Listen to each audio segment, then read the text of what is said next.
everyone, welcome back to another moving vlog. If you're just joining us, this is part 2 in the series I'm doing documenting moving into my very first apartment. In my previous video, I talked about a lot of the ways that I'm preparing, getting my kitchen stuff ready, preserving things, drying herbs from the garden. If you want to check out that video, I'll have it linked in the description.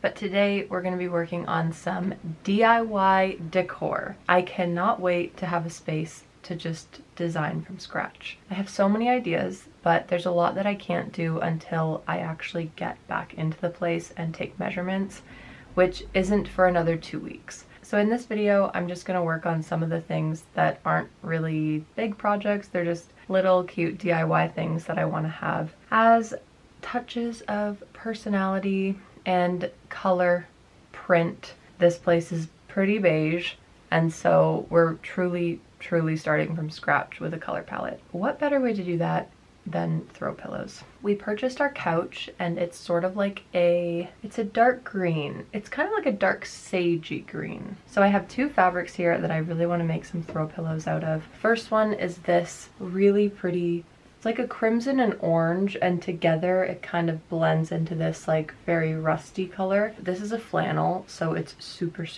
cozy. I think it might be a teeny bit of a tight squeeze. Both of these fabrics on the one end of the pillow might be a tiny bit tight, but I love them too much. We're just gonna have to squeeze the pillows in there. The second one, I've been saving this fabric for probably well over a year now. It is the William Morris strawberry print in this really pretty, like light teal sort of colorway. I love William Morris so much. I love the whole arts and crafts movement and everything that stood for. So I'm very excited to finally be able to use this fabric, because I don't usually invest in new fabrics like this from the fabric store. This was probably like $25 or something, maybe a little bit less a meter. And so in order to get enough to make 2 pillows, like, I know it's not that much money, but I thrift a lot of my fabric. I don't really like spending that much on something like this, but this was very special. And now I will finally have a place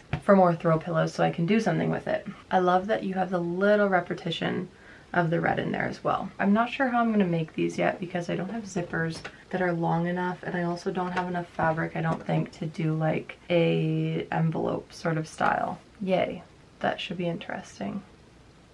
I didn't think about this.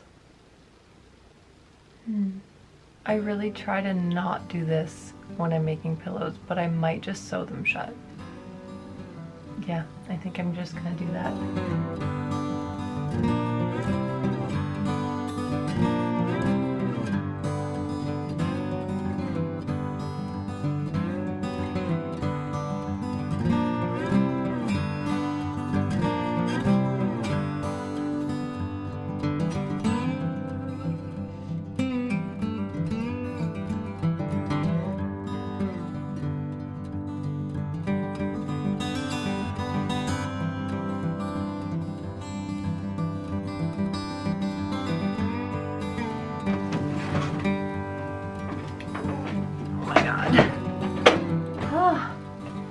This thing is so heavy.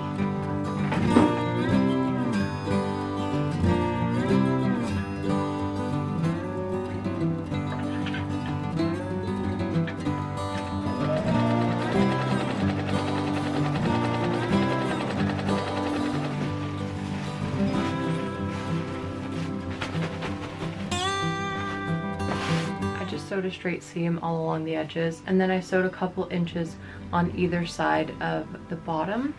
This fabric has a denoted like top and bottom, so I figured I'll put the part where I have to sew on the bottom just so that it's always covered. And I sewed a little bit into this. It does make it harder to put the pillow in, but I find that I like having the extra support and that nice clean finish on the corners. I think I might actually stitch this up by hand. And maybe to make even more of a little statement, I might use embroidery floss, maybe in like this kind of raspberry color, if I have something to match.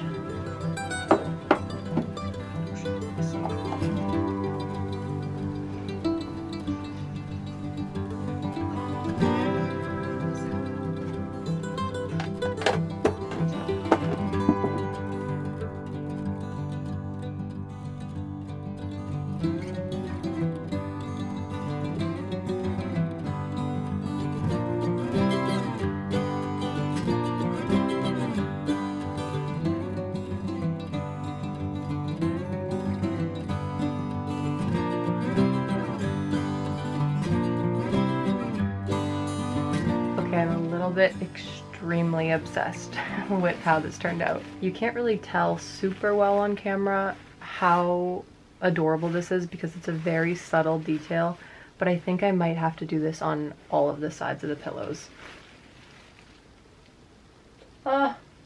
Yeah, it just brings out that little pop of red. I feel like it needed that. And it's very reminiscent of like the folk art kind of feel of William Morris. I have to make a recommendation also. I watched was it like a BBC documentary maybe or something like that? I'll try to find the name of it and put it in the description. If you're interested in anything historical, like home design, and specifically the whole arts and crafts time period, there's a series where they had 4 or 5, something like that, different craftspeople who all have a different line of work try to recreate an arts and crafts commune like they had back in the day. And so they give them all these challenges of like historical items that William Morris and other people like him would have been producing at the time, and they try to recreate them and put their own spin on it. It's like a design competition kind of thing. Yeah, if you have any love for history and design, I would highly recommend watching it. I'll put the name down below. But in the spirit of that documentary and just going above and beyond and doing things by hand that are tedious but ultimately just add like these subtle little touches that take something where it needs to go, I think I'm gonna have to continue this embroidery. It's such a small touch, but it definitely, I think, is gonna make a difference. Like, look at that edge, boring. That's a HomeSense pillow. Look at that edge, elevated, sophisticated, high quality, beautiful. Oh, it's so cute. Okay, I'm gonna keep doing this. This is gonna be quite a project now that I've just scaled myself up.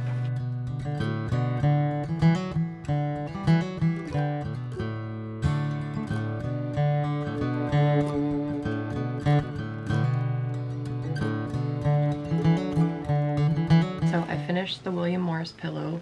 I love the way that it turned out. This stitching detail all along the edges, I think almost makes it look like piping, especially from afar. It looks like really, really, really dainty piping, but it's even better when you look up close and realize that it's actually stitched on, which is just even more detailed and adorable. Now I have to tackle the second sock syndrome and make sure that I actually make the second one of this, because it is a little bit more detailed than I would normally do for just a throw pillow. So I hope that I actually follow through and make the second one. But for the time being, put that over there. The flannel fabric that I showed you actually didn't have enough to fully do 2 pillows. And so I think what I'm going to do instead is I'm going to do the front of each pillow in this, and then I have a more true burnt orange. It's kind of the color of the lines in this one.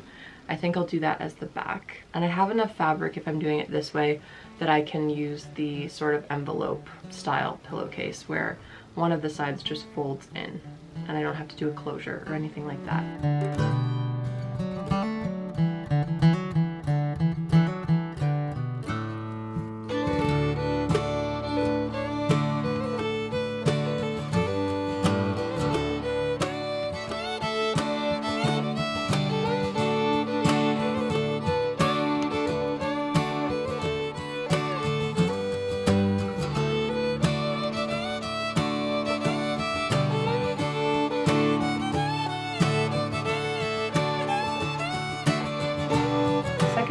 Done. I ended up doing a placket. Is that what this is called? I think. This border basically is just a seam running along here. I think the pillows that I used ended up being slightly different sizes. So when I put the pillow in the case, it was like really floppy and did not look good. So I ended up just doing this detail to take it in a little bit without having to redo much, and it adds an extra sort of visual detail. This is what the other side looks like also. I like the orange. I think it's nice. I definitely like this side better, and I think together I'm liking it. I'm liking it a lot. I also ended up pressing the sides of this. That's another detail that will just make your projects look so much more professional when you're done, especially something like a pillowcase. It's so simple. One of the easiest things you could ever possibly sew as a beginner, but there's little details like that that are just gonna make it look a little bit more elevated. I have a stack of quilting scrap boxes here, and I'm gonna start going through them and setting aside some fabrics that I like, because I want to make some quilted pot holders. I have this stash of quilting scraps that I inherited from my grandma, and I'm determined to keep the spirit of reusing things alive by making as many things as possible with as many tiny little scraps as I can. So I think this is the perfect opportunity to get some of those projects done. Pot holders will be super easy, just a small little project. So I'm going to start going through these and picking out some of the fabrics that I like.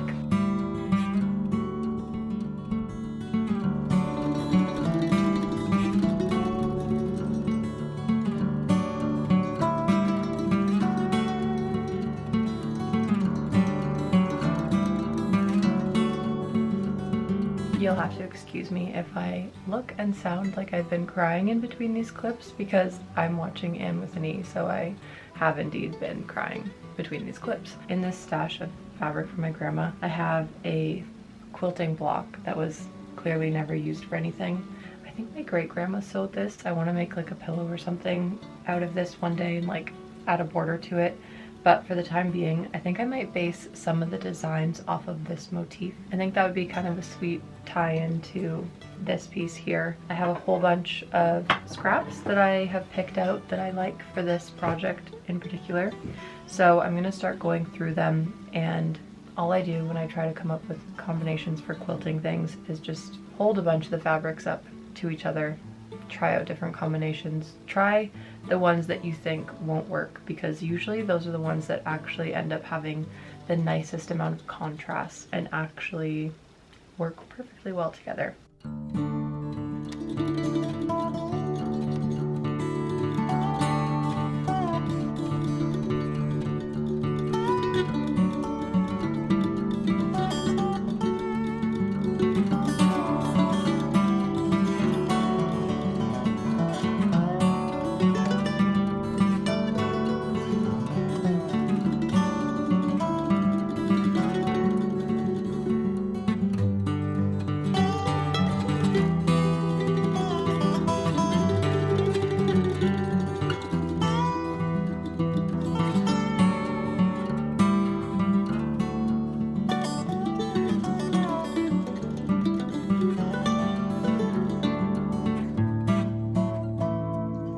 So I have my square done. I kind of messed up the math a little bit, which is very typical of me whenever I'm quilting anything, but we just go with it. For the inside, what I'm going to use to kind of build this up, instead of using some of my batting, I don't really want to waste that on something that's basically just scraps and not a whole quilt. So I'm just going to make use of some old rags, and that's what I'm going to stuff it with.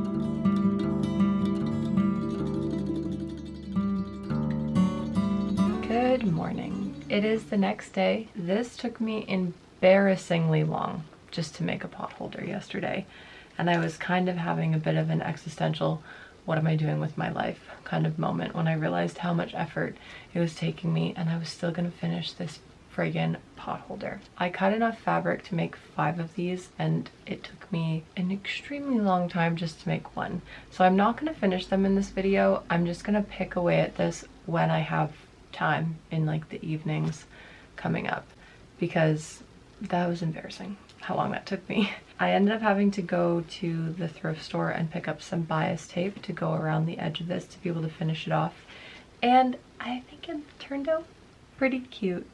I don't know, I was kind of sick of looking at it, you know, when you're working on something and you've been staring at it for too long and then you start to think it's ugly.